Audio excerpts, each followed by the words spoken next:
আসসালামু আলাইকুম রহমতুল্লাহ। ভারতের মোদির কাছে গোহারা হেরেছে ট্রাম্প। তার নিজের দেশে তার নিজের দলের লোকও তাকে আর ভোট দিচ্ছে না। 208 আর 15 এই ভোটের ব্যবধানে হেরেছে। তার চেয়ে বড় মাস্টার স্ট্রোক দিয়েছে পুতিন। রাশিয়ার পুতিন নরেন্দ্র মোদী এবং ভারতের পক্ষ নিয়ে সরাসরি সেন্ট পিটার্সবার্গ ইকোনমিক ফোরামে এমন মন্তব্য করছে, তাতে গোটা বিশ্ব চমকে গেছে। পুতিন সরাসরি বলে বসলেন, কোনো অবস্থাতেই আমেরিকা এবং পশ্চিমা বিশ্ব ভারতকে থামাতে পারেনি। এমনকি এই ধরনের কথাবার্তা বলার পরে বলেছে, ভবিষ্যতেও রাশিয়ার সাথে একই রকম সম্পর্ক বজায় থাকবে। ভারতের তেল কিনা নিয়ে রাশিয়ার সাথে ভারতের যাবতীয় চুক্তি বহাল আছে। এবং আপনারা জানেন 300 হাইপারসনিক মিসাইল কিনবে, এটা আপনারা ইতিমধ্যে শুনেছেন ভারত রাশিয়া থেকে। এবং তেল কেনার ক্ষেত্রে তারা বিন্দু পরিমাণ বা চুল পরিমাণ তাদের কোনো চ্যুতি হয়নি।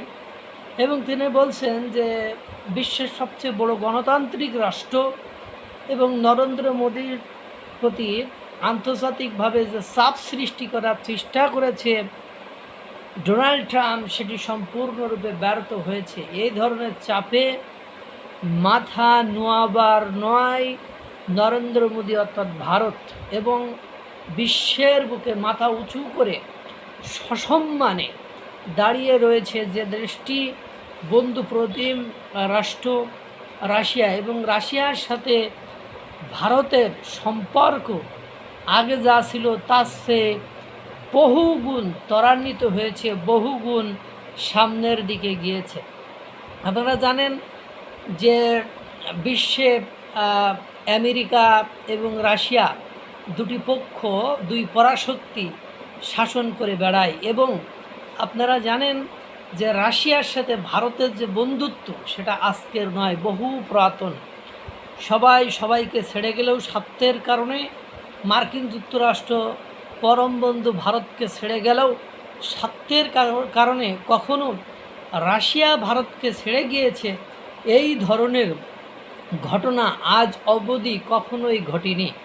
সুতরাং একেবারে এমন স্ট্রোক দিয়ে দিয়েছে, মোদিকে যত পরাস্ত করার জন্য আন্তর্জাতিকভাবে আপ্রাণ চেষ্টা করছে ডোনাল্ড ট্রাম্প, সর্বত্রই মোদি এমন হারিয়ে দিচ্ছে ডোনাল্ড ট্রাম্পকে, সেই আবারও চুক্তি করার জন্য ভারত আসতে হয়েছে।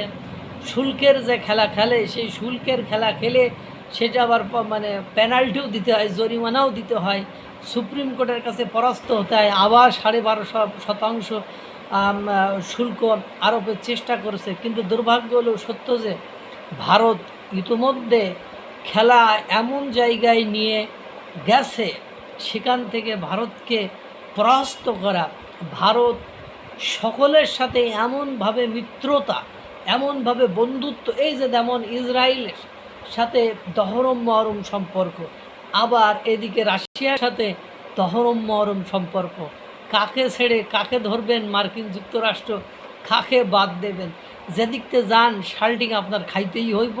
সুতরাং মোদিকে হারাতে যাওয়া মানে ডোনাল্ড ট্রাম্পের হারা। দেখতে থাকুন। আল্লাহ তাআলা সকলকে ভালো রাখুন, সুস্থ রাখুন।